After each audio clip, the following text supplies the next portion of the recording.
Buddy, welcome to a Sunday special live stream where today I have as a guest Peter Forsgard, and we're going to be talking about his 52 assignments project that he gave all of us to do, of which I'm also participating. And I wanted to have him on and really go into a little more detail about why he's doing this, how to do it, how to participate, because, anyone will tell you that that's good at anything will tell you it takes a lot of practice. And I found this a very good way for me, and I hope for all of you as well, a way to get out there and practice, but have something very specific to practice for. But I'm going to let Peter explain it in his own words, but that's how I interpreted it. But I wanted him to come in and just elaborate that on some more and share with you his thoughts on what he's seen so far. So without further ado, here's Peter. Hey, Peter, how's it going?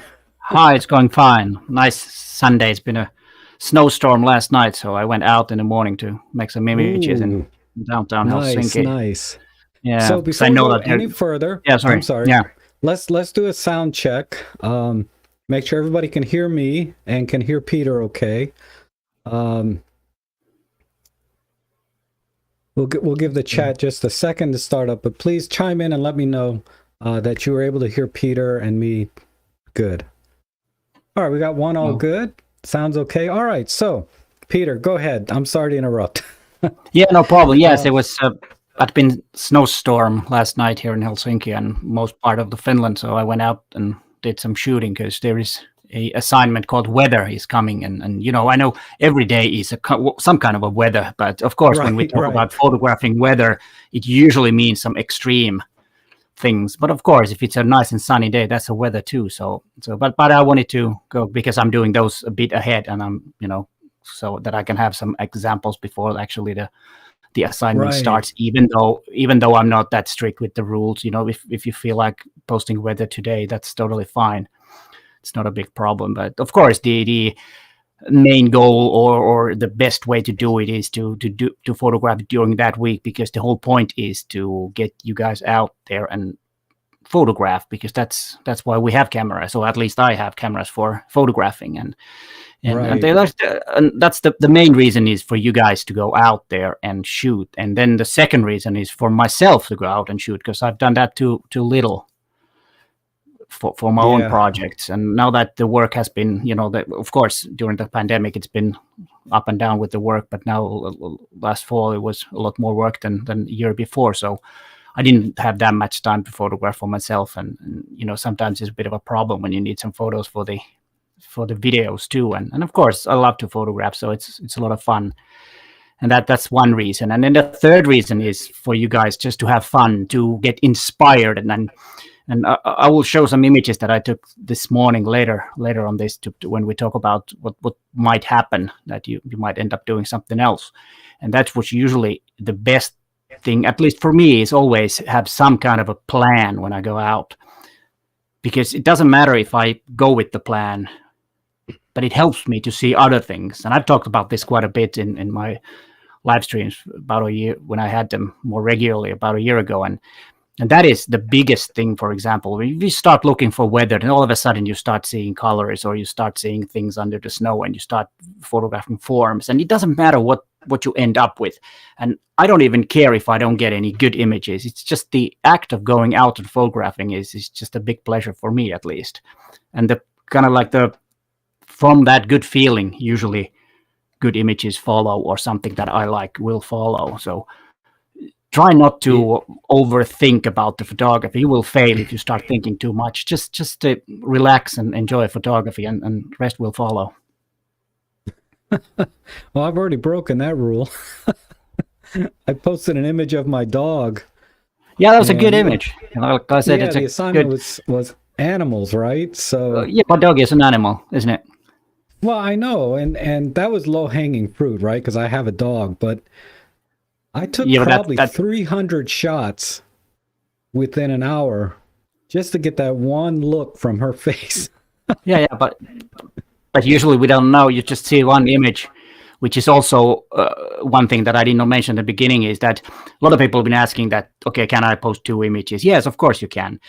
But don't post 20 images and let us pick the best one. Sometimes you might want to post 3 and see which one is the best, because that's also something to learn, is to pick the best ones. And if you just post everything, that's, the good ones will kind of drown in the what do you call, the mass of it, or the vast amount of images. If you have a lot of them, then it's just, because learning about what is a good image is also about picking the best one from the week's photograph of animals.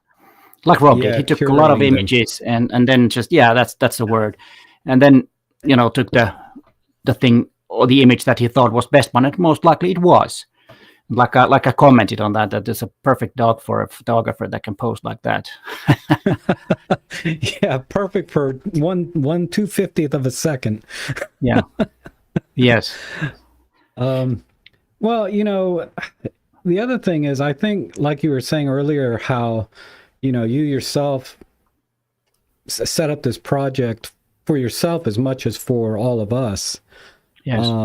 And you mentioned a little bit about some of the challenges from last year in photography, but let's stand back a little bit wider over the years.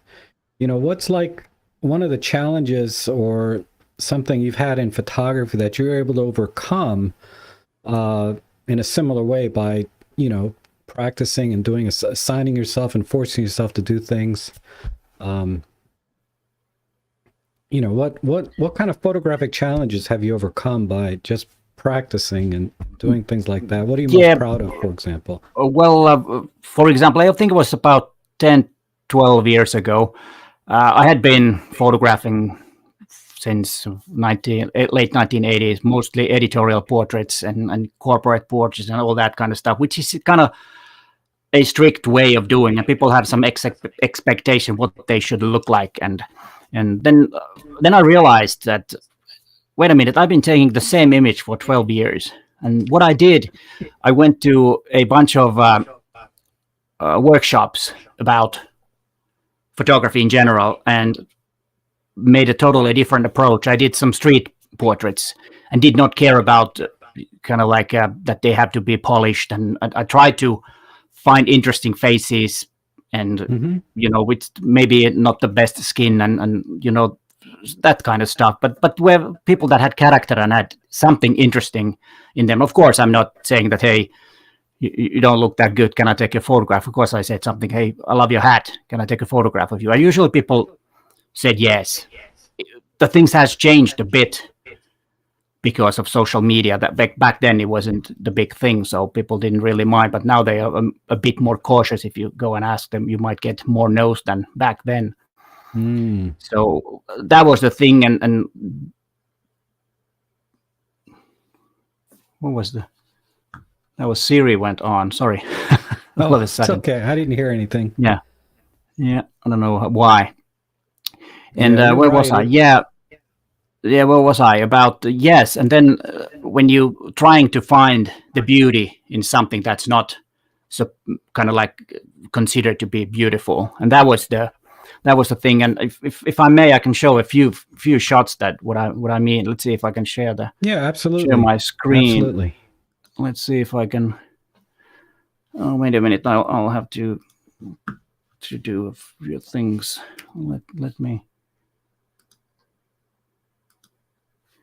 Let me first put that on. I got a few set of images, and let's see if I can share. Does it work? Can you see it?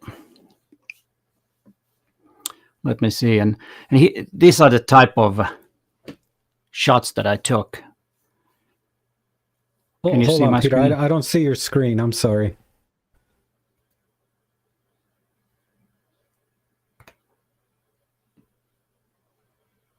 Does it work?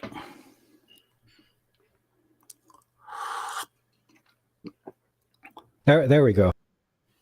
All right, now I can see it from the stream too. And these were the types of a portrait that I started making, and it was totally different from what I did from a polished corporate shot of an executive with suit and nice corporate environment. And I went out to the streets, and usually during late at night, so that there were more people around, and maybe some people that were not that nice. All these people are really nice on this, so don't if someone knows them, so don't take me in account that I'm saying that they're not nice people. And some of them are from abroad, because I also traveled a bit for this project, and it's funny how you kind of it's easier to approach people when you're a tourist. It's funny that it's the same thing. They don't know you in Helsinki. If I go out there and ask people to take their photographs, it's a bigger barrier to do it at home when you go abroad. I don't know what, that sounds crazy, but that's the way it is. So I did go out quite a bit to do this type of stuff, and actually had an exhibition of these images in, I think it was 2008. Wow. I think all these images were. I think the people recognize a tourist when they see one. So that that's probably it. A pass, right? Yeah, that's probably what it is. And I also when I go out here and do the same thing, I speak English, because then people might think I'm a tourist. But for somehow people still know. It's probably because of the accent. They kind of see that you're not a tourist. You're from here. So that's. So I don't know what it is, but it is a bit harder to do. But okay, that was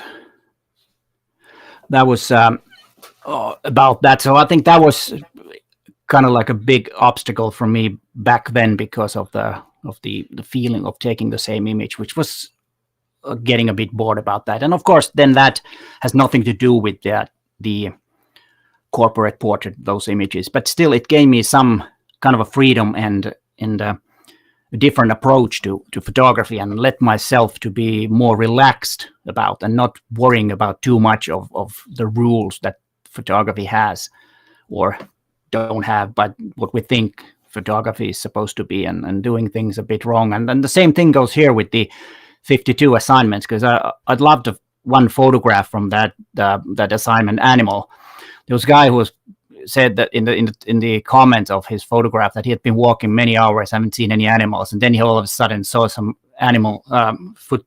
Is that a footstep or tracks or whatever you call them on the snow, and took a picture of that. And I think that was genius, because he did not give up. He did not give up, and it is stretching a bit, but it is still kind of like a traces of animals, and I think it passes. Okay, it wasn't the best image in the world, but I think it was a really good approach for that, and I really like that. That's awesome. He should be proud of that. Oh yes, exactly, and that's I think that's the I think he kind of caught the essence of that. He really tried and struggled, and then came up with something, and I think that was really good. And then I think you said also, Rob, that you I think it was some assignment that I wouldn't have gone out without, but I needed to take this photo, which I think was fantastic. That's the spirit.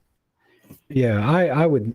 There was times when, we've had 3 assignments now, and the first 2 definitely were, I need to get out and take some pictures for this assignment, and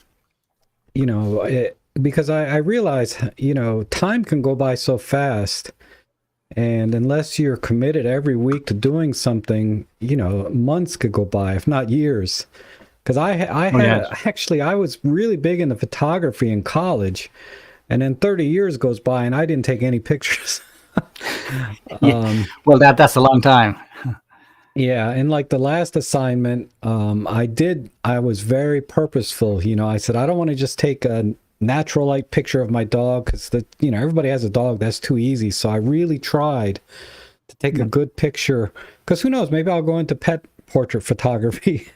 But that's one of the things, the assignments do, is they get you thinking, right? How can I improve the normal picture that I would take of my dog? Like normally it's just out in the yard running around, but I was thinking, and that's what I like about these assignments, is it might look like a very normal kind of thing to take a picture of, like the weather, but it makes you think. Like I've taken pictures of these clouds 100 times. How can I make it different for this assignment and really stand out? At least that's how I'm approaching it. Is I want to do something extra special every time for these assignments. And I definitely got learned a few extra tricks in Photoshop that I didn't post that image, but I did learn some tricks in Photoshop because of this assignment that I otherwise wouldn't have bothered with. And that's why I like it, and that's why I think it's really great that you've set up these assignments, because not only is it good for everyone to start practicing and get out there and have a purpose, but they'll start thinking and learning. And it's also a great way, as having a channel here on YouTube, to interact with our viewers, right? Because a lot of channels are very there's no community in a lot of the channels. They just get out there and do their video, and that's it, right? They don't care about their viewers if they're learning anything or if they're improving. But you're putting a lot of work into this. You're looking at every image, commenting on almost every image and giving feedback, and you're working really hard for everyone. And I really appreciate that, and I hope the viewers appreciate that, and that they put as much effort into it as you are, because you watch any channel worth a grain of salt, and they'll tell you, if you want to get good at anything, you need to practice, right? Not sit and watch YouTube videos all day long like I did last week. But that was. But it's time for that too. Sick. I think it's time for that. Just pick the best channels. So I think that's the thing. And it's about, like you said, it's about learning, and that's why some of the assignments are not that specific. Like the next week, we're talking about darkness, and it's probably the hardest one so far, because what is darkness? Of course, it can be dark weather, it can be something, a dark alley or whatever, or it can be a representation of your mind or someone else's mind. That there might be darkness inside you, and photographing that could be really that's but it is a vast and usually the more specific the assignment is, the easier in a way it is. But if it's like kind of like a vast, then it might not be that easy to so do. There's a lot of artistic license here, right? For the yes, of course there is. Yes, there is. And then we will have, in a couple of weeks, I think there's blue, which is also the kind of like same thing. If it's a blue sky, something is blue, or are you feeling blue? So there are a lot of different approaches to the images. Yeah, I keep the list right on my desk, so I see it every day when I come in. Cool.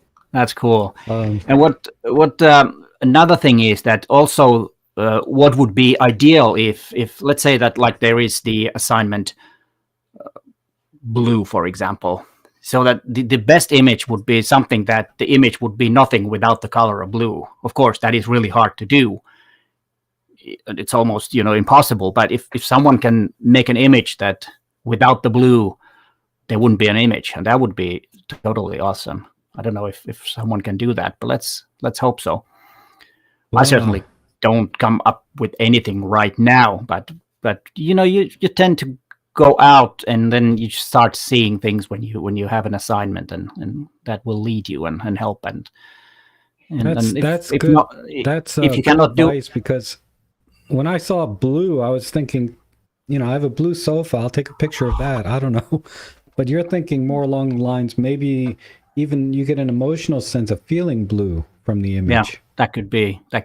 If that is not easy, because those are the hardest assignments in professional work too. If someone says something abstract, how do you, for example, make a picture of cloud service, for example, like I had last week, and I was, or the assignment I will be doing it probably next week. And of course you can photograph clouds, but that's kind of like the obvious, and all that kind of struggles that you have with that, so that it's not the average stock photograph of that. But of course a blue sofa could be, why not? It depends on how you photograph it. It's all about that. You might set up like 5 different lights and reflectors. Why don't you sit there like a king on your sofa and then make it really electric blue and exaggerate the colors and make yourself as a king sitting on that sofa or something like that. I don't know. That could work. Even though, of course, if the sofa was red, it wasn't, the same thing. But still, I think could be good photograph. It depends on how you do it, of course. So it's all about the execution too. It's not all about the just the blue sofa, but it's about how do you think about it. Right. That and like the footsteps of the animals. Oh, I think it was great. It was great. It is. I think that was exactly great. Of course, a photograph of a rare bird is also great because it's not easy to find them and then to photograph them. There are a lot of really good photographs of birds and what I would call like portraits of birds and in their habitat and somewhere eating berries and all, great photographs. Right. And just to note that all of these photos are on Peter's Facebook, YouTube channel, or Facebook, YouTube page.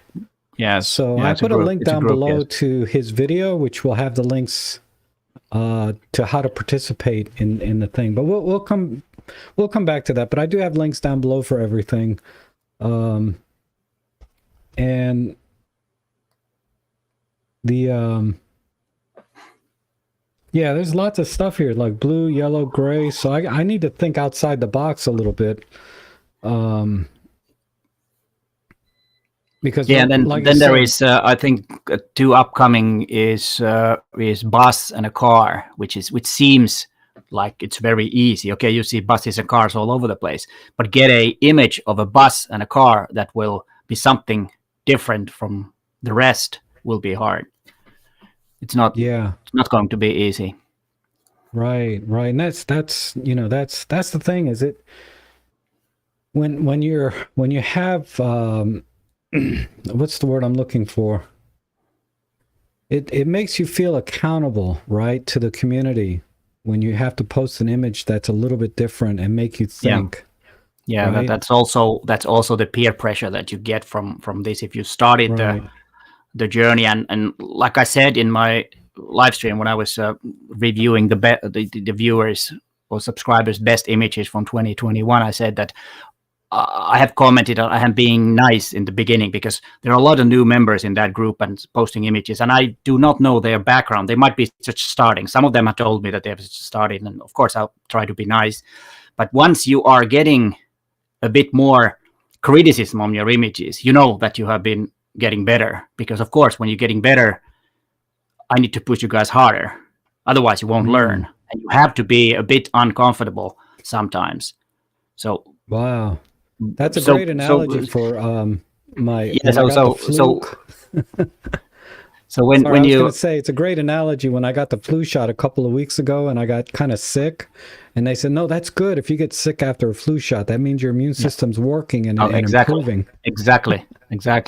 That's exactly the kind of same way.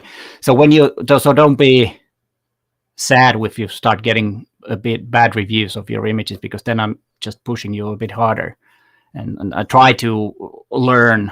Of course, it's impossible when you got 600 pictures a week. It's impossible to get to know everybody. But let's say after 10 weeks, 20 weeks, I think I'll, start recognizing your images from the crowd when I see one.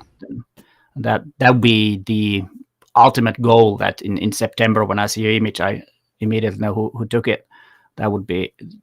Then you would be really impressive. And, what I like about the assignment, because you did put a lot of thought into creating each one, it's very different than other projects that I see all the time, like the 365-day projects, right, where you just take a picture every day.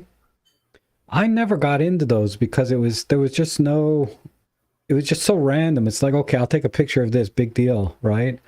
But doing once a week of very specific thing is, I think, what makes this different from sort of those other kinds of projects that you see people set up 365 a day, Yeah, it is something that's one way of doing, but that's usually for people that already have a certain genre that they are doing anyways, and they might even have a style and improving that.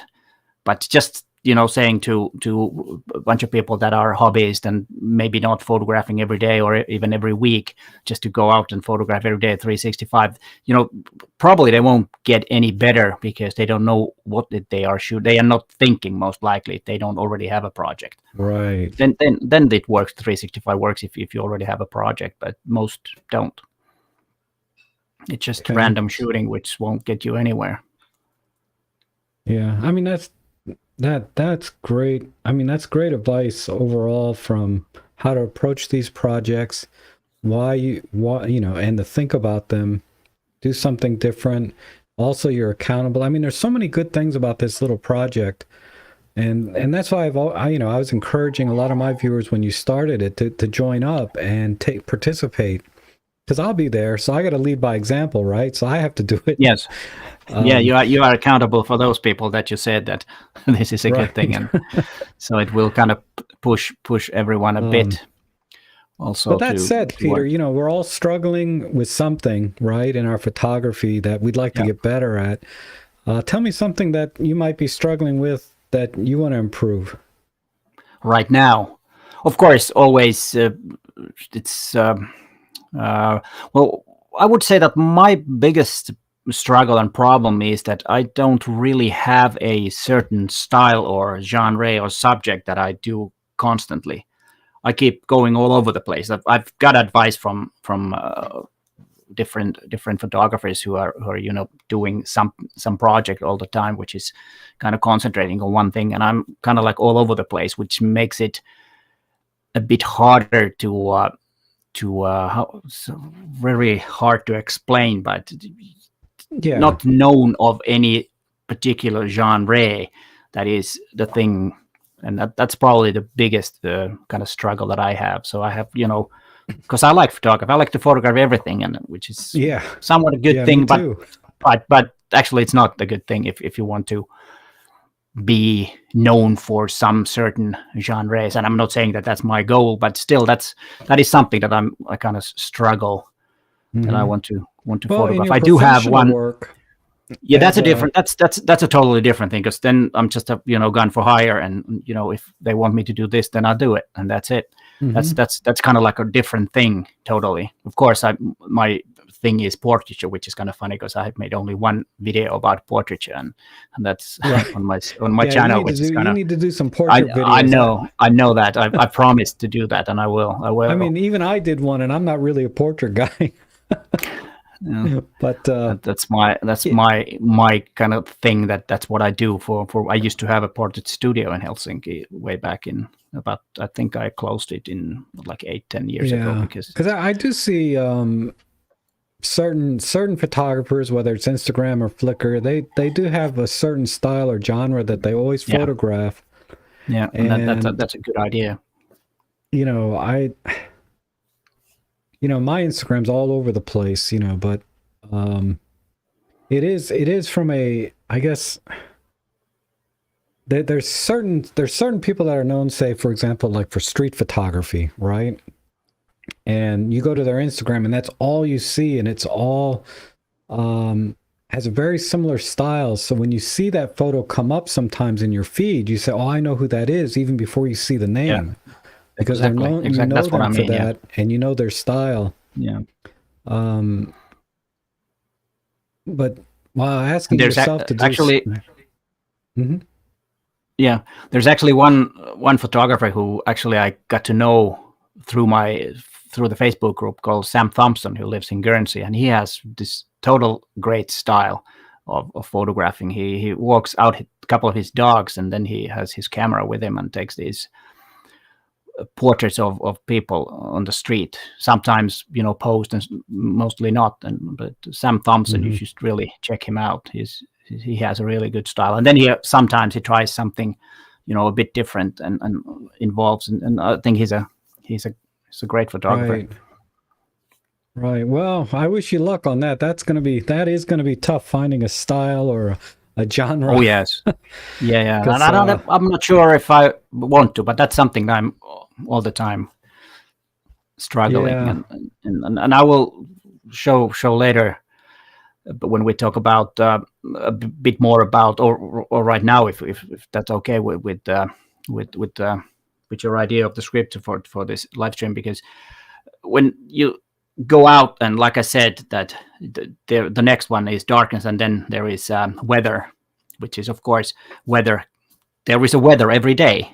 It's a different type, but usually when we talk about weather and photographing, in a bad weather, which is not and that's of course was the idea behind my mind when I said that, okay, go out if there is a bad weather, but we don't know the weather, how it's going to be next week for sure. So it might be really sunny, but that's a weather too, and then you want to show that, and that's what I did this morning.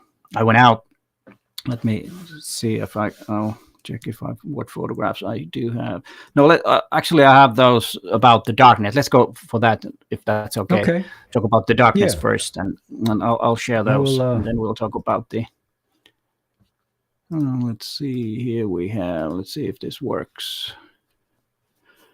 Now I'm sharing my screen. Give me a second. There we go. Ooh, those are dark. Yeah, okay, here different. I was talking about darkness in your mind, and this is not. It could be, could be interpreted like that, and the one that let me if I remember the shortcuts. Yeah, this one, for example, it's taken almost midday, but of course in Finland, this time of year it's dark all the time. So, and of course, then you darken the images, and you can see some symbolism on this. There is some light and stuff in the image, and you might see something else than darkness, but these are kind of obvious photographs of darkness, and you have a hint of light there, because usually in an image you need to have black and white, which usually makes it a lot better if image has black and white, and the darkness, you might want to start looking in low the low key, which is kind of which you have a lot of black and really dark gray shades, and then you might have one point of pure white, which usually could be a rim light or something in the back or something in the subject or whatever. But usually you need to have something white also, so that the image could or is more interesting. If it's total, just flat gray, of course that could be something of a mood too. So that could work too. But it depends. Usually you need to have black and white. And then, okay, this could be darkness. Maybe a bit should be a bit darker, and maybe the outdoor light should be a bit more blue. It's not that deep blue that it could be for to be considered darkness. And then something like this, an alley somewhere, which might be a bit scary place, and you don't know what's behind there, and the blue light. And usually, if you want to make images that are or look darkness or late at night, you might want to add some blue color, or make more blue. The color temperature make more blue, so that it gets kind of like, because when it gets dark, it usually gets also bluer. Right. And in the comments, Robert D. Donato said that the editing itself can also be your style. That's true. Yeah. So that image looks so they are similar looking images. If whatever the subject or the genre is, they still look the same in a way. That's true. That's a good point. And then if you go something like this, which is could be darkness also, you get the dark clouds that are, you don't know if it's going to rain or thunderstorm or whatever, but there is also the light, because I kind of like think that we're still going towards the light. Yeah, that's beautiful. And then of course the moonlight is always kind of gloomy and could be a bit scary too. Of course, I don't think this image is that scary in that, but I don't know if you can see. Yeah, you can see this from the stream. You can see the trees there too. It's not too dark. Usually I tend to have a problem on my streams that the images are too dark, that you don't really see if it's a really dark image. And then, okay, this one is something different. This is just a old brick building and some bench over there, and then some lights indoors that might tell something, and then the colors are dark. But as I said, I think this is the hardest assignment so far that you would think, what is darkness? It's like these were kind of obvious, just dark. But if you have more symbolism in the darkness, then it would be going to the next level. This is kind of like an easy way of doing the thing. And yeah, those are great and good examples for us. So I don't know. I haven't started thinking. I usually start thinking about it the day before it's almost over. But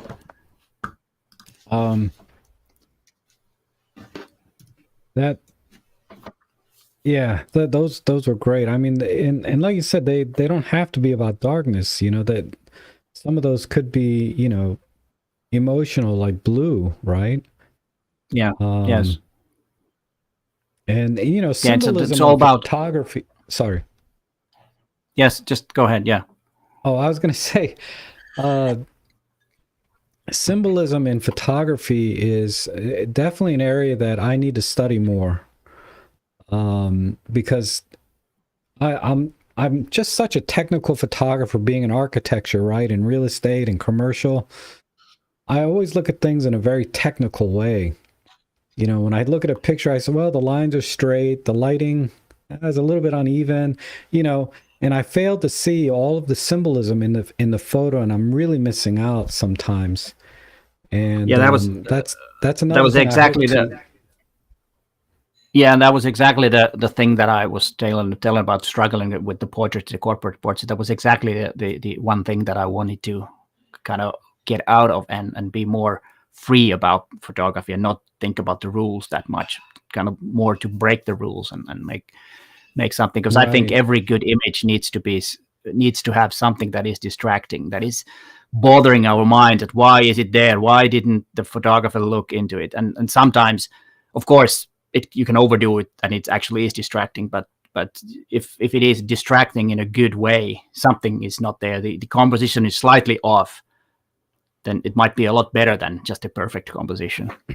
Exactly. It's really hard to explain, but yeah, it's along the lines of like some of the great paintings, throughout history. I'm thinking of like Alferno or Alfrini. Can't remember the guy's name, but it's like a 600-year-old painting.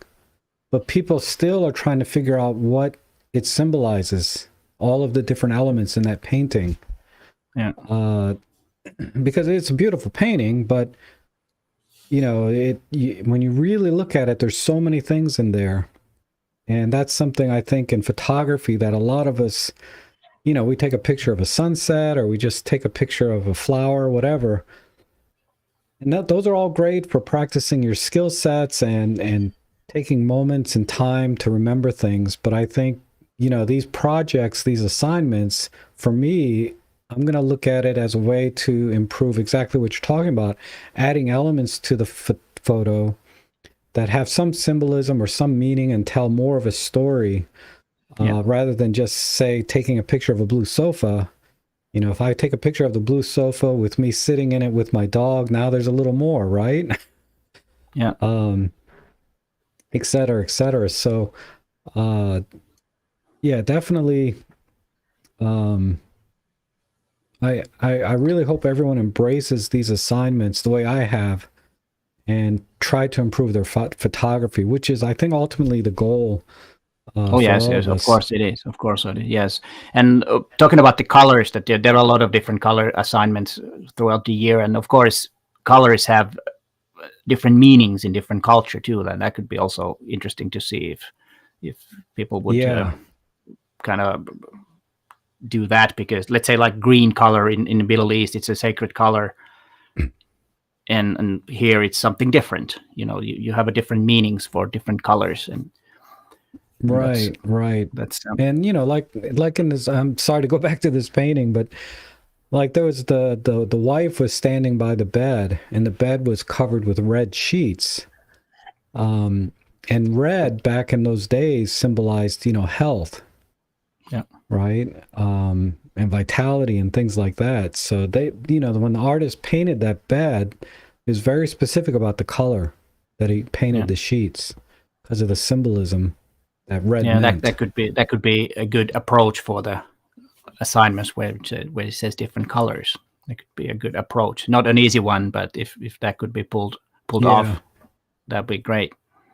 And that's exactly what these assignments are for, is to get you thinking, beyond just the technical things like I always do, getting lines straight, the horizon level, not blowing the highlights out. I mean, there's so many videos out there for things like that, and we've all done them.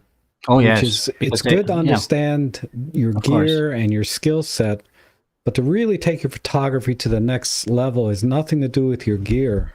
It's all about thinking about your photography and approaching it with a purpose and an intent. Exactly.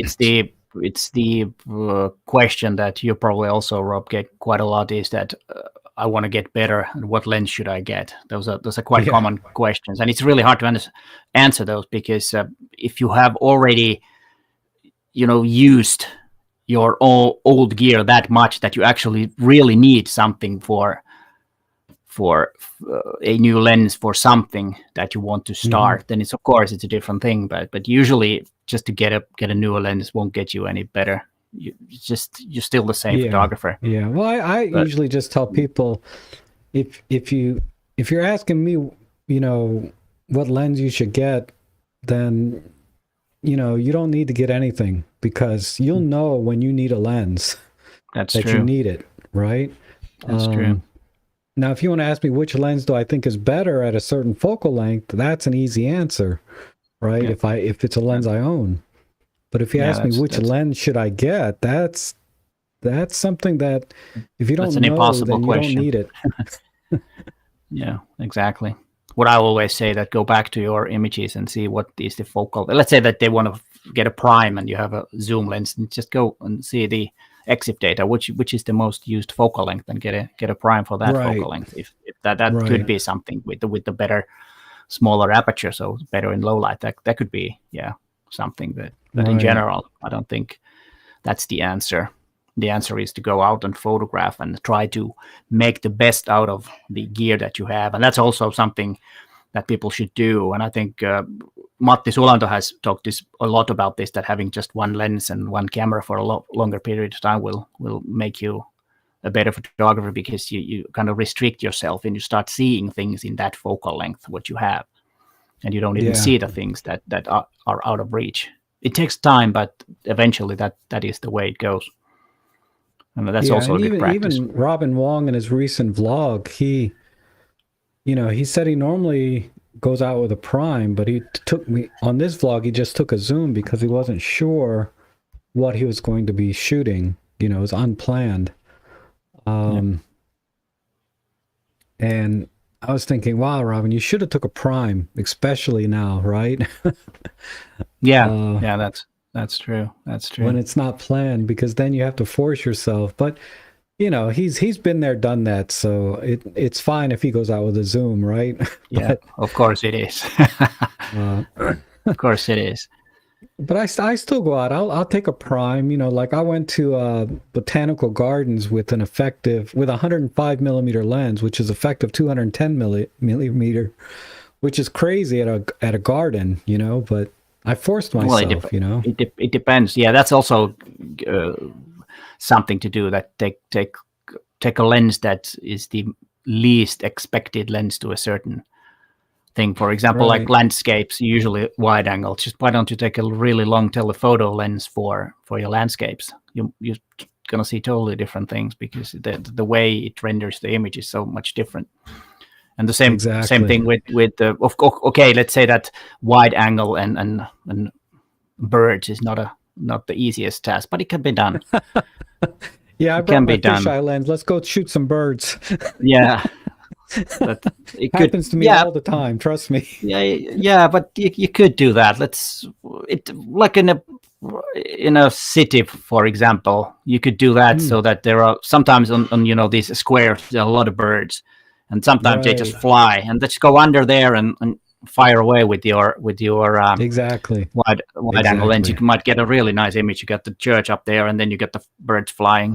That could work. Of course, getting one bird flying with a fisheye is not the easiest task, or not ideal, or unless you crop a lot. yeah, but then there's, I don't think there's a point anymore if you crop it. But then it's actually a telephoto. So but I could if I show the images that I took this morning, just to talk about finding something else in the end when I was trying to photograph weather. And let's see. Sure. Let's see how this goes. Yeah, I think I have them already back there. Yeah, now I'm sharing. Okay. And this is about... here's some tips for the weather assignment, right? Which is... Yeah, this is actually...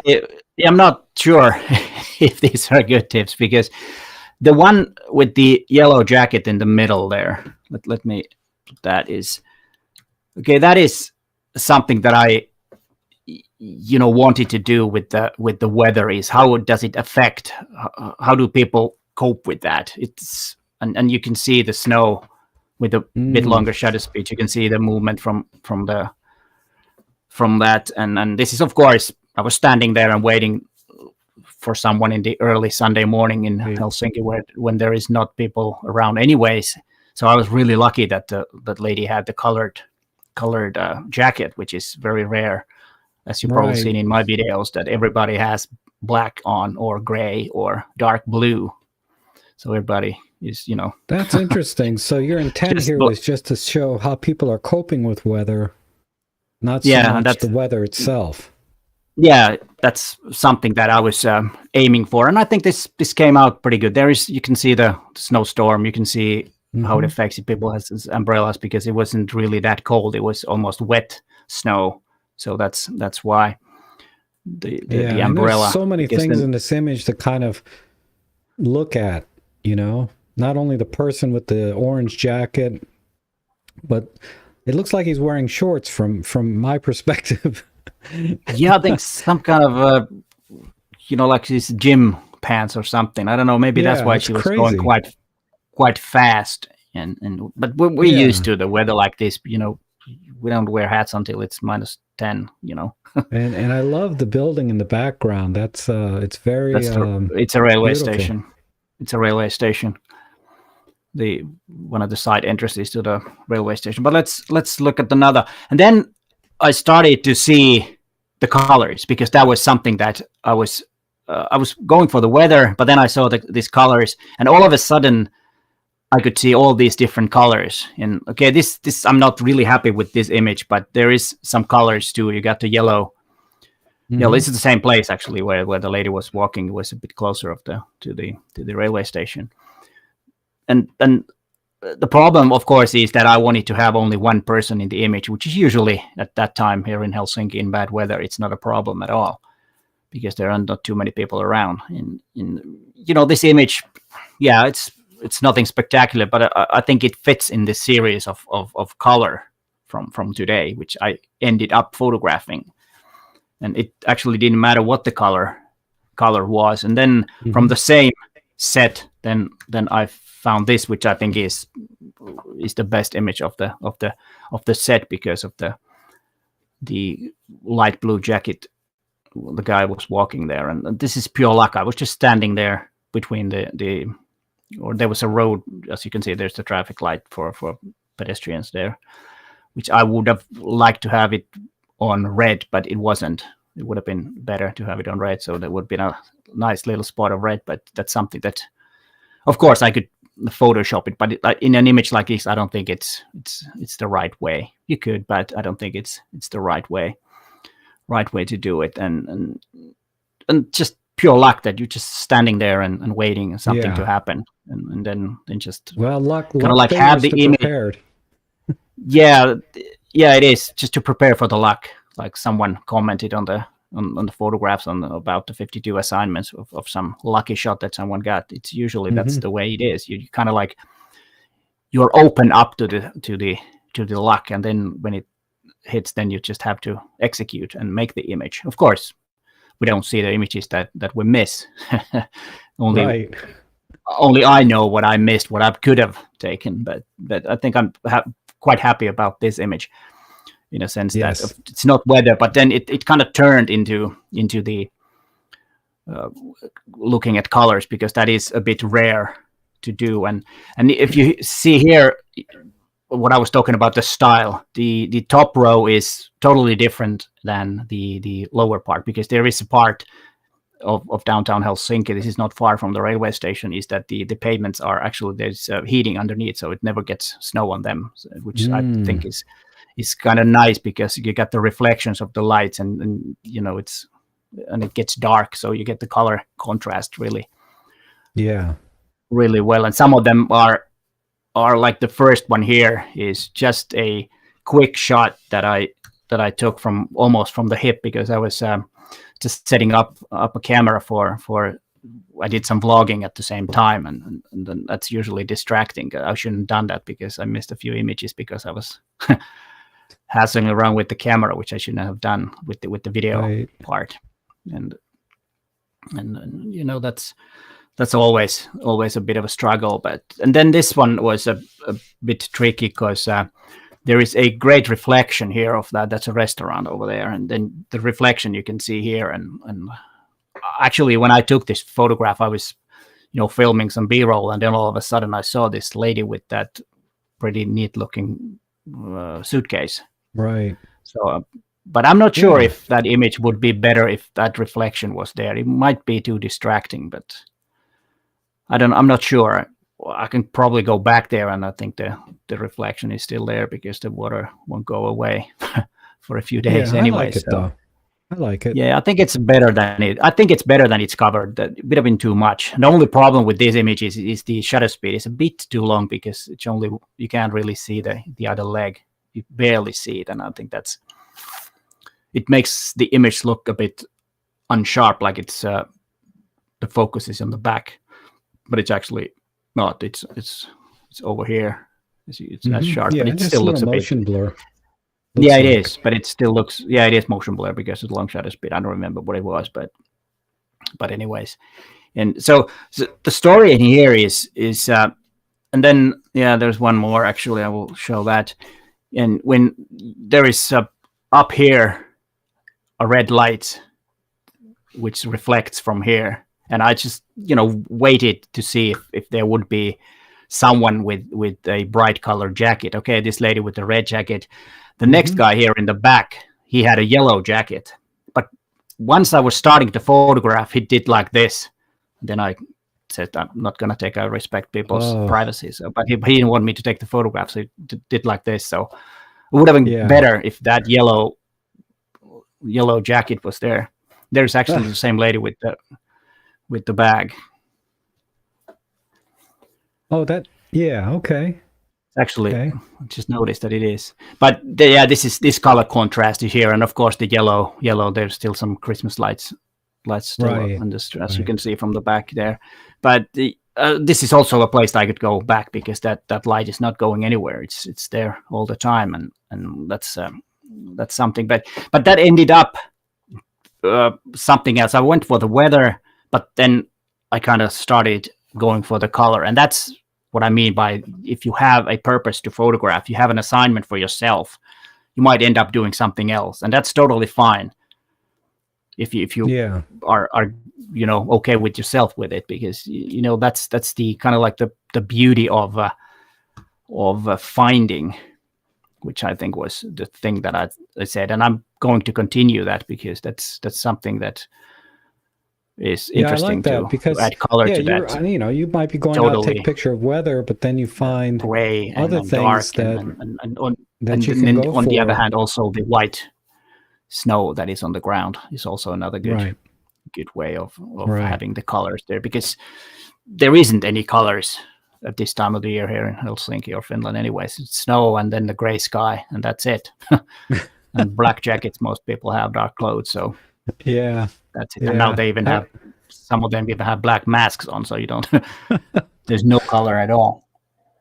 I know. I complain a lot on my channel. Every time I go out, I just see trees and brush. There's nothing to take a I picture don't know. of. In the wintertime. But yeah, I like the idea of just, when you are going out every week with a purpose, it gives you an opportunity to discover other things, right? Like shooting color. Exactly. Yeah, exactly. And that's then you could actually get the idea for the next assignment or the end assignment in April and do that same thing again to get inspired by that. Or if everything goes bad, you can use that photograph from that, because it doesn't matter if it's not photographed for that week. If it's, the purpose to photograph something that is upcoming is totally fine. No problem with that. So don't take those rules too seriously in that sense. Wow, that's awesome. So you think, did you have any other examples you wanted to share on some of the assignments coming, or not really? I think those were the images. Because I wanted to ask you, you've talked about, like, sometimes it's okay if people submit, a few images. It doesn't have to be just one. No problem. But what are some other challenges of the people that have already started to participate? What kind of problems do you think that you've seen that they've been running into? Because I know sometimes you mentioned to me once about a technical issue where they're not on Facebook. Yeah, that's one technical issue, is that there are some that have been asking that, hey, what about if I'm not in Facebook? And yeah, it is a bit of a problem. I haven't really solved it yet, but there's one solution which I will test, is that like I had last year, I had live streams for assignments for a month, and then I would have a feedback video, and I will do that also with these images. I will pull the best ones from Facebook, and then we'll ask people to send them to us, or with how do you say it, through a Google Docs thing where they can and I can show the best ones. So you're gonna do a live stream once a month, or once a month about the assignments. Yes. Oh, okay. Okay, good. Usually it'll be in the end, and you have like 2,000 images to pick 5 best ones from each. Wow. Let's see how that goes. That'll be it. I know, by the end of the year, Peter. I don't know what's gonna. Your beard is going to be completely gray. Yeah, probably. Yeah, but it's good time for Christmas. Then I could, be a Santa Claus after that. Right. Yeah. Okay. Yeah. Was there anything else other than technical that you might have seen, or is everything going pretty smoothly? Yeah, it is. Of course, there was about the amount of images, and of course, should I photograph it during the week? And yes, that's the purpose. But of course, I can understand you might be traveling from work for a week and you don't have time. Then it's okay. Sometimes people, I notice some people are just posting an image without any details, like, how they took the picture, or what were their settings, things like that. I mean, do you prefer people just post a picture without much information, or would you like to see more information? Well, usually if an image needs to be explained, then you're already on the wrong track. But still, I really like if people have stories, and like the one I was taking about the animal footsteps on the snow. That there was a big story about how he was there for many hours, didn't find anything, and then found this, and was very happy about the finding. And of course, those kind of stories are great, because that's tells me that people are really, concentrating on the thing and really trying hard to do that. And of course, if you get a great image that's totally obvious, just post it and no words. That's totally okay.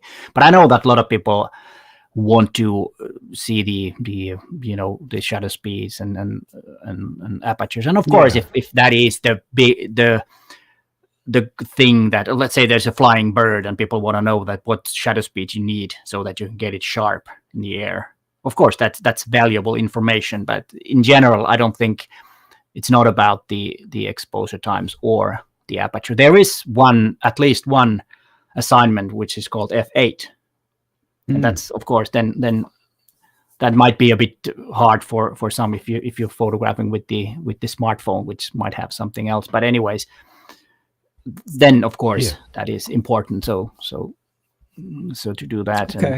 Okay. But I think it's up to everyone to do. And people usually ask if they want to know if there is something special. People usually ask in the comments if they want to know something about the image. But that's true, because there was one image of a dog in a box with a bowl in front of him. Oh yeah, with the dog that had to eat while sitting. Had to eat standing up, and I was glad they explained that, because it looked like they were torturing the dog. I was like, "What are you doing?"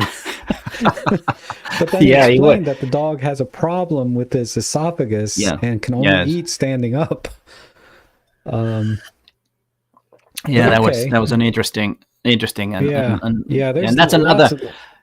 That's another thing, that there are a lot of these type of interesting things. And also what I really like is the amount of images that comes all over the world. Like there was this one lady that does a lot of bird photography and has a garden. I think it's in Australia or South Africa. And they have constantly these really colorful parrots or some sort visiting their garden. And, you see those images.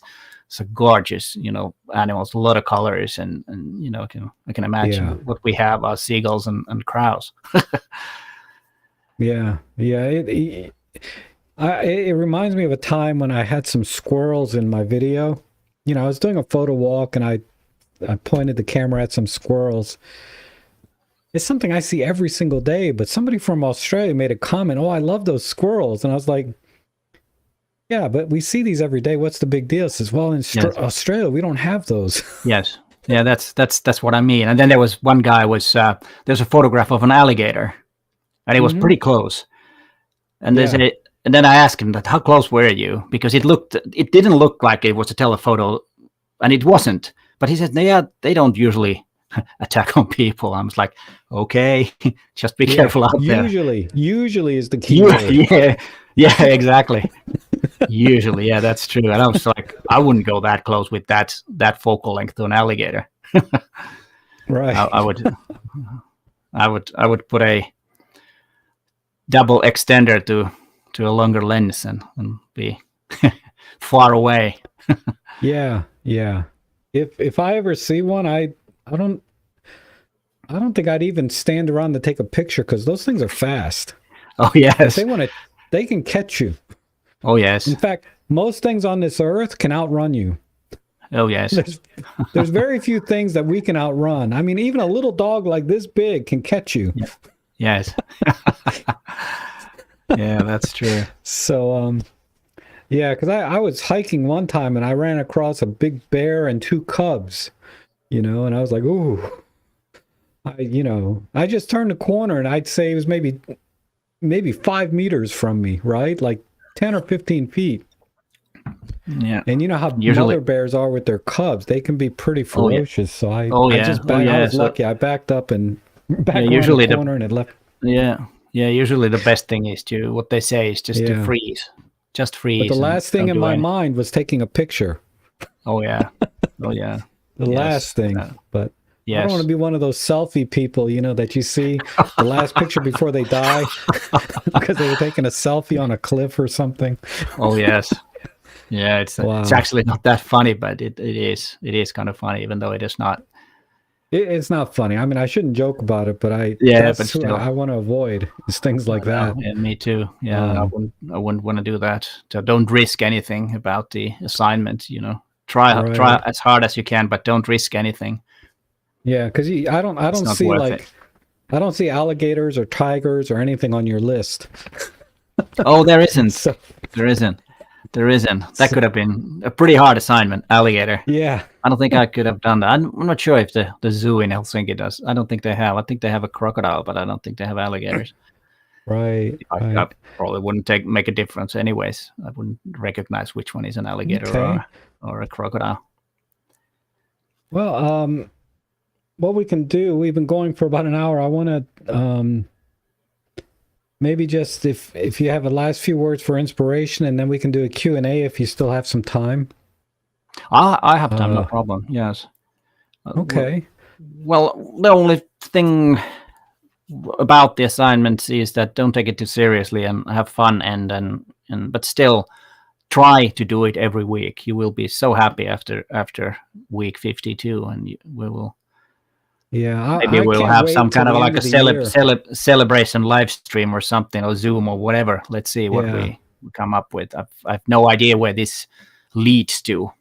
Right. Well, hopefully a bunch of really great images and great improvement for every one of you who is taking part and learning. And don't be too don't take it so serious that if you miss a week then you just quit. Don't do that. Just continue where you left off if you have busy lives or something like that, and you just won't be able to photograph for a while. Then just pick up where you left and make 32 images. That's better than nothing.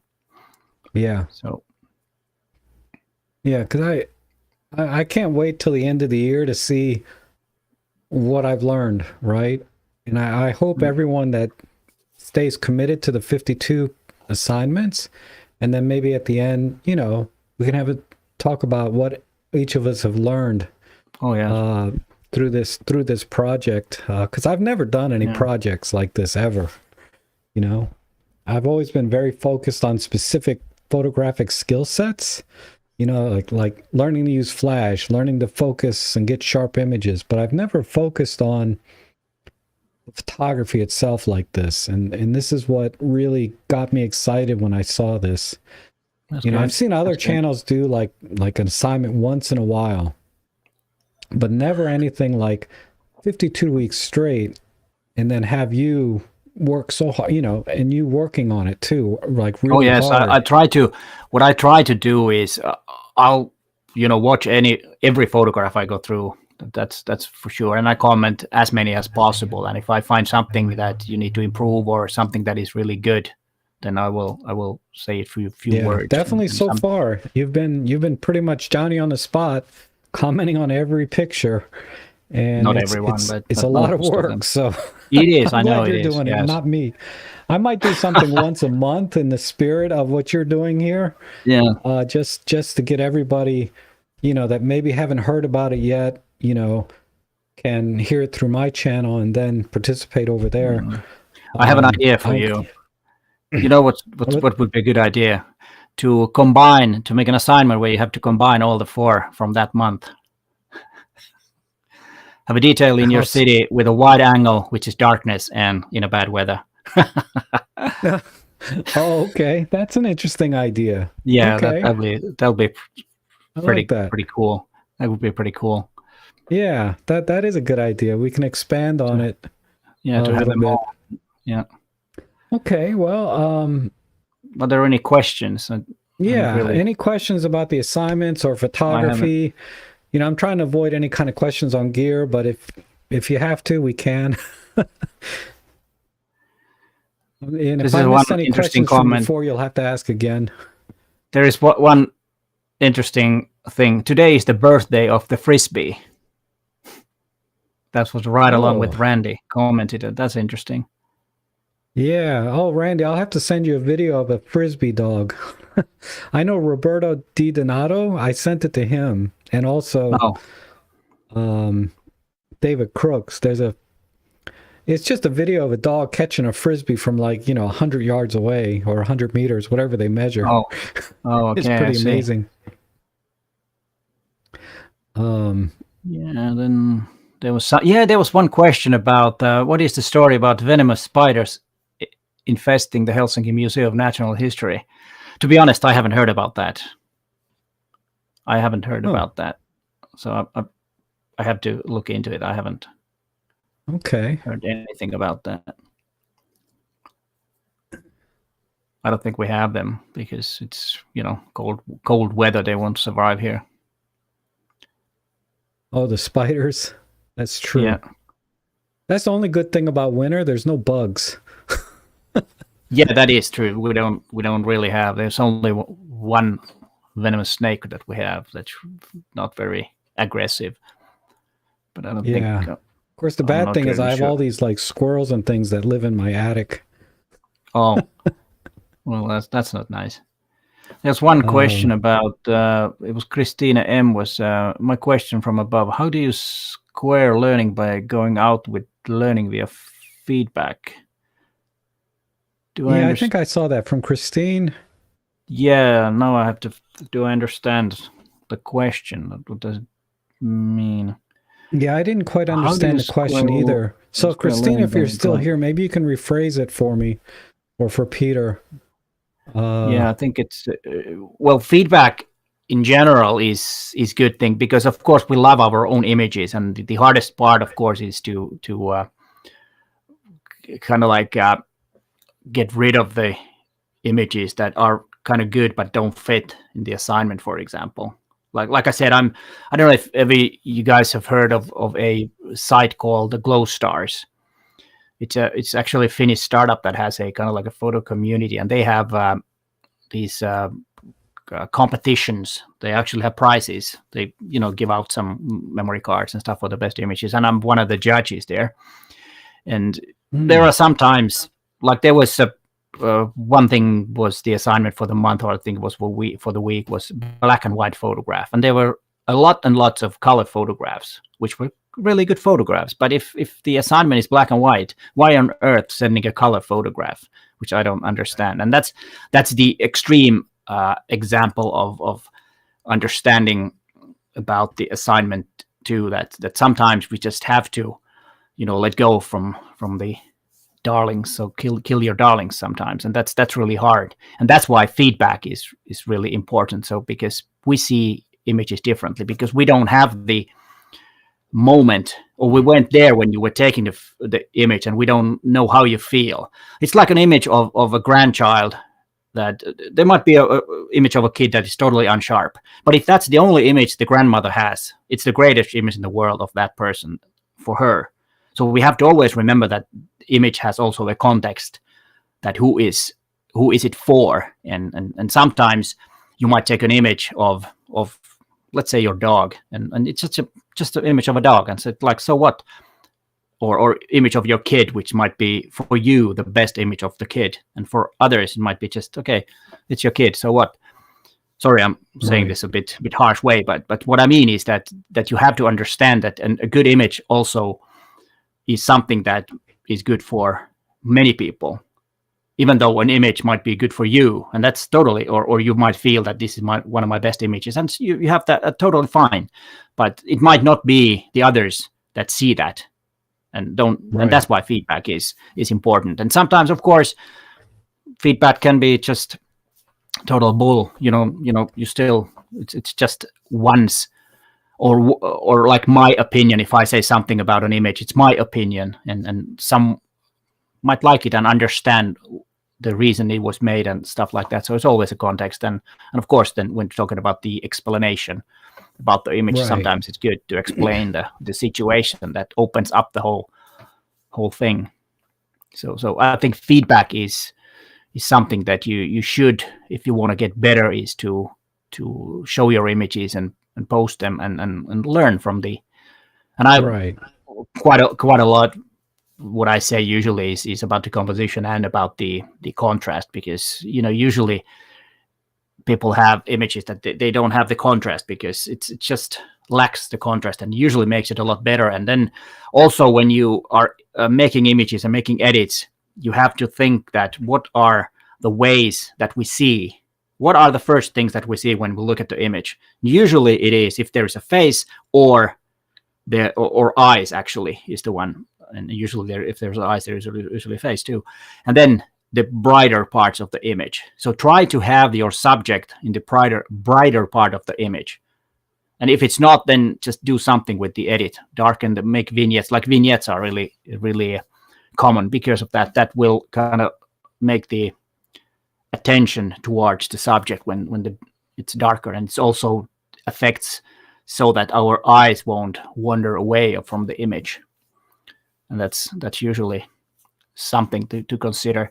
And when you get feedback, people see things that you might miss. You might all of a sudden they say, "Did you notice that there's something there which kind of ruins the image?" And then you when you see it, then you it's kind of obvious, and it's not because we want to say that your image is bad or just want to help you. That's why there is feedback. It doesn't have to be kind of like nasty. It doesn't mean and also when you're commenting on images in the group, in Facebook group, it doesn't mean that you have to be better to comment on someone's image. If you see something that you don't like in an image or you like, then just tell it that I don't even, and it doesn't mean that you have to be better, because you're also learning when you're giving feedback to other images. You're looking at them and seeing, and then you might learn something. And absolutely. And from absolutely. That. But try to be, of course, there hasn't been any nasty people in the group, so everybody's really nice and appreciate. It's a good community. Just be constructive, you know. Yes. Basically, and the only thing I would add is that don't let the feedback influence your own personal style, right?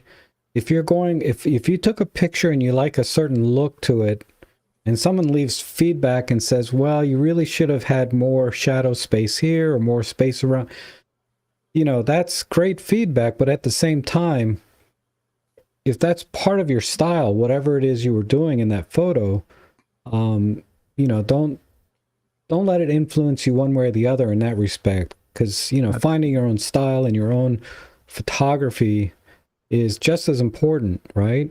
Yes, that's a very good point. You always consider the feedback, and if you feel like it won't, then don't you just you know, move on and do your thing, because it's also a thing in photography that if you do something long enough, it becomes a thing.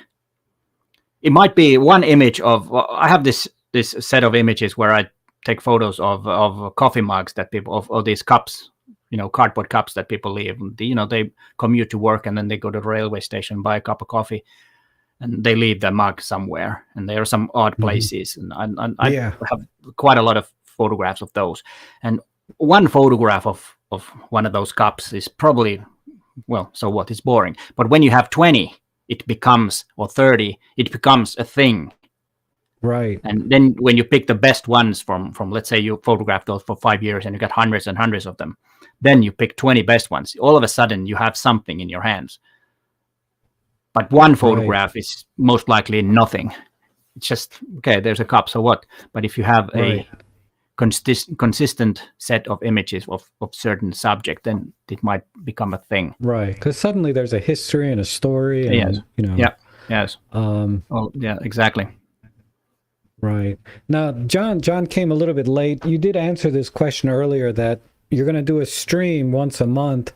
And when you do the stream, you're going to have a solution for people not on Facebook. We don't have one now, or Peter doesn't have one now, but he will think of something whenever you do the stream at the end of the month or so. Is that right? Yes. Okay. And there will be a way. Those who know that I have had those feedback, like I had your best image from 2021, there is a Google Doc which actually Rob taught me how to do, or told me the way to do it, and you can send the image from that. But I will inform everyone, and if you are subscribing to the newsletter, there will be information on that too. So, and in my videos I will do that. So be sure to watch all my stuff so you don't miss anything. Here's a quick one. Do you consider the number of likes when picking the best images? Yes. So if there is really a huge amount of likes, then most likely it is a good image, and I like it too. Yeah. That's how it goes. But it's not, the thing that I will pick because of the huge amount of likes. Because might be some images that I like, but nobody else likes, and I have the power to pick that one if I want. But yes, of course, if there is a vast amount of likes on an image, or really good comments about something, then of course that counts as a plus, of course, because if it resonates with the viewers, then of course it is an interesting image. Right, and this is a good question. Basically, it's are you going to value images that are straight out of camera versus ones that have been heavily processed? But you can go ahead and, can you see the question there on the screen? Yes, I can. Okay, Yes. you can go ahead and answer that. That's how I interpret it, but I'll Yes. let you answer. I think it doesn't matter. It's all about the image. If most images need some editing because the way the digital sensor records it usually has this kind of like a gray image, and it needs a slight add of contrast. Usually, you can do it in camera too with the curves if you want, but I tend to do it in post because images need a different amounts. And I do image editing quite a bit, not that much that it will be a total like a product of Photoshop or something. I try to be as minimum, but yes, the image counts. It doesn't matter how much. I personally do not like over processed images, which of course is kind of like a what is over processed images. It's hard to say, but of course if that's the style, because digital art is also considered a small part of photography. So if you're a digital artist, then totally fine, no problem. If the images are good, that what counts. Okay, and then this is another good question. Do you think having a clear plan is important to getting a good image? For example, another photographer I follow went out shooting in the dark and planned to shoot streetlights in London. Yeah, I think it's a good idea to have something. I don't know if you were here when I was showing my images about when I was starting or went out this morning to photograph the weather, because it's been snowing last night and there was a big snowstorm still when I went out and photographed in the city, and ended up doing something else and looking for colors. And that's if you just go out and start photographing without any kind of purpose, you just look around, most likely you won't get any interesting images. Sometimes I do it the way that I just start photographing, and then all of a sudden I find something interesting, whatever that might be in that case. But you just start to photograph, because sometimes we just go out. There is a happening, for example, some kind of thing in the city, and you go out and look around, and what is there anything to photograph? Then it's of course a different thing. But usually, if you have some kind of a purpose and some kind of a subject, some kind of an assignment, you usually end up with better results. It might be totally something different what you started with, but usually you will get better. That's my take on this. Right. And Susan says many don't know how to shoot in RAW and editing, which, is perfectly fine. I shoot JPEG all the time myself. But what are your thoughts? Yeah, you don't have to do or shoot RAW if you don't want to. And yes, editing is not that easy, and sometimes it's really hard for people to know how to start and where to start the editing. And usually it is that adding some contrast and looking at the saturation, is the colors okay, and maybe adding some light somewhere and opening up the shadows, darkening the shadows. It depends on the purpose. But yes, if you don't have an idea what the image will look, or have kind of like a pre-visualize what you want, then it is really hard, because you don't really know what you want. And sometimes in that case you usually overdo it if when starting out, but like it always is. It's something that you might do, but that's a hard question about. But shooting JPEGs is totally fine, no problem with that. It's again the image that counts, and sometimes editing makes it better, sometimes not, but it is. Right. And I do my best to get a good JPEG. I do my best. And I would say 80% of the images I post on Instagram are straight out of camera JPEGs. Once in a while I have to edit though, but yeah. JPEG is really, I think, a great way to force yourself to learn exposure or get better exposures, because you don't have that latitude to fix it in post. That's true, right? That's true. And usually, I think to get the exposure correct in inside camera is the best. But the problem sometimes is that you need to change the values of different areas. Some areas need to be lighter than they really are. If you would do that as a like a stage image, then you would put light in there. But that's not on the street, usually not possible to do. Right. And then this is something maybe we can get your opinion, because you're doing a lot of street photography. Lauren shoots like every single day, I think, because I see his portfolios and things. But trends of today, such as street photography, all shot at wide open with telephoto lenses, might be short-lived, as they most times have little story. They are portraits of often ordinary people.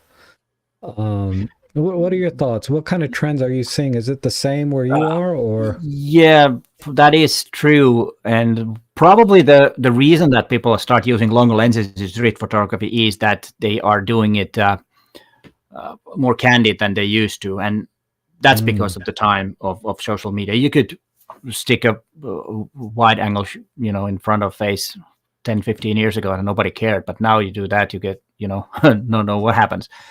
So probably that's the reason I would suspect that people do.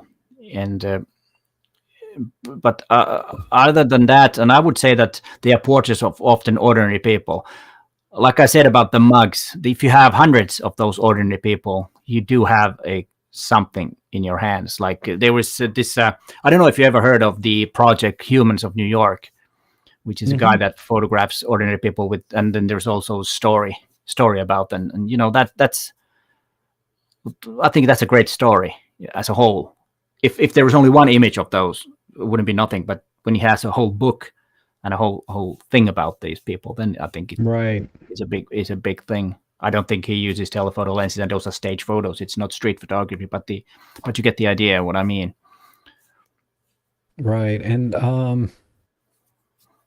what is this question? Whoops, sorry. There was one. Let me see. Rick says, I don't know why it's not coming up. Let me try one more time. Have you guys thought about bringing people in on your picture review live streams using video conferencing so it's more interactive? Actually, yes. I did have one in Zoom for the Facebook group. That was probably a year and a half ago. But then I kind of stopped it because that was the time when people were spending on Zoom and Teams and whatnot all day, and then they wanted to do something else in the evening when they get back to work. And of course, then one problem is the time difference, because people are coming from all over the world, and I think this time is probably the best. It's late night in Australia and early morning in the States, and something between there.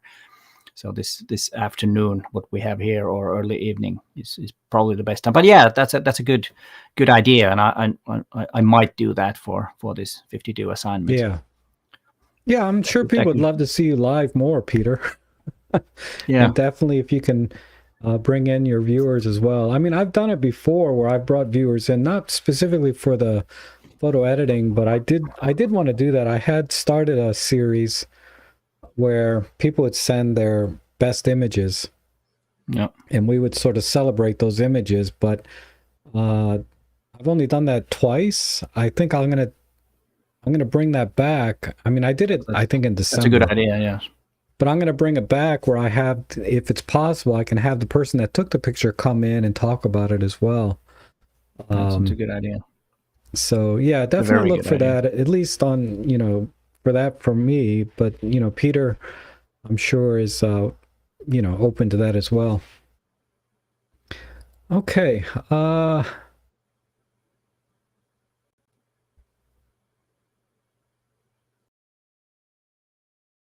Let's see. Any other questions from anyone, or did you see any, Peter? No, to be honest, I haven't really checked out.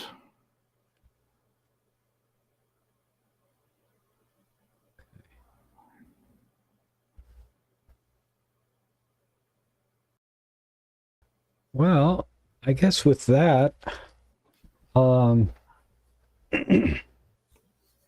hopefully, Christina, we did answer your question.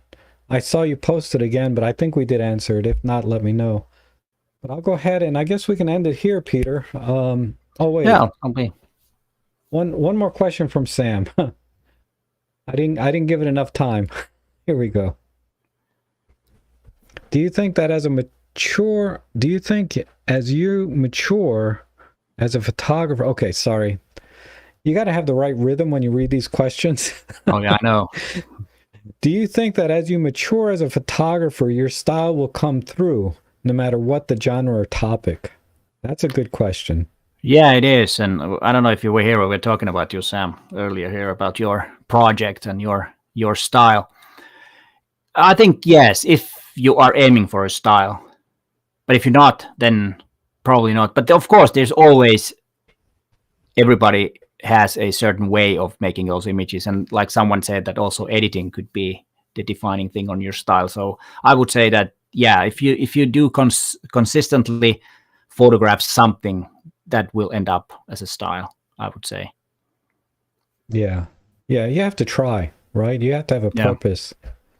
You know. Yeah. If I and then of course, and then of course, if you want to do something that is not that consistent, but you might want to do a certain project. Like I had this when I went out to this street where there are these nice looking townhouses and cars covered in snow. It was just a small project for one day, and I'm, posted 9 or 8 images in Instagram about that project. So that's something that you could also do as like kind of like style for that particular assignment, and then it depends on about how to post those images or show those images. It's all about that. That could be also one thing that you want to do it with certain I'm not anywhere style. near close to coming to a style or a genre or. I've only been shooting really for about 9 years, and most of that was not even that serious. It really wasn't until I got the EM10 Mark II that I really started to enjoy photography again, and that was 5 years ago. But okay. Yeah, that Peter, was a lot of fun. That was an awesome session. I really appreciate you coming in and sharing your experience and your knowledge with us. You always surprise me, with your answers, and it's always great having you on as a guest. And next week, Peter will be my guest again, along with 5 other professional photographers, and you know who they are: Jimmy, Joe, Robin, but a new person, and Maddie. But a new person will be Ben Chappelle. He's going to be part of the M43 annual online meetup. So I hope to see all of you there. That's going to be a great online session or live session with everyone there. We're going to talk about Micro Four Thirds, our expectations, how to get more out of your Micro Four Thirds cameras. So it's going to be very focused on just the Micro Four Thirds community, which, there's going to be overlap, obviously, with other formats, but, I know I'm going to get surprised again by whatever Peter, from things that Peter says and everyone. I'm always learning from all of you. So I really grateful you could come on and share your experience with the viewers here. So, Peter, with that, you have a great rest of your weekend, and I look forward to being in the 52-week challenge every week. Yeah, I look forward to every project. We'll celebrate in December then. When everybody's posting when everybody's posting their 50-second image, that'll be cool. I hope we'll have to think of something. Yeah, we need to do something. Maybe a big virtual Zoom meeting. I don't know. Oh yeah, something like that. It'll be here before you know it. Yeah. So you guys have a great weekend, the rest of you, and we'll see you again on probably for me it'll be Thursday. All right. Thanks, Peter. Okay. Bye. Thank you. Okay. My pleasure. Bye.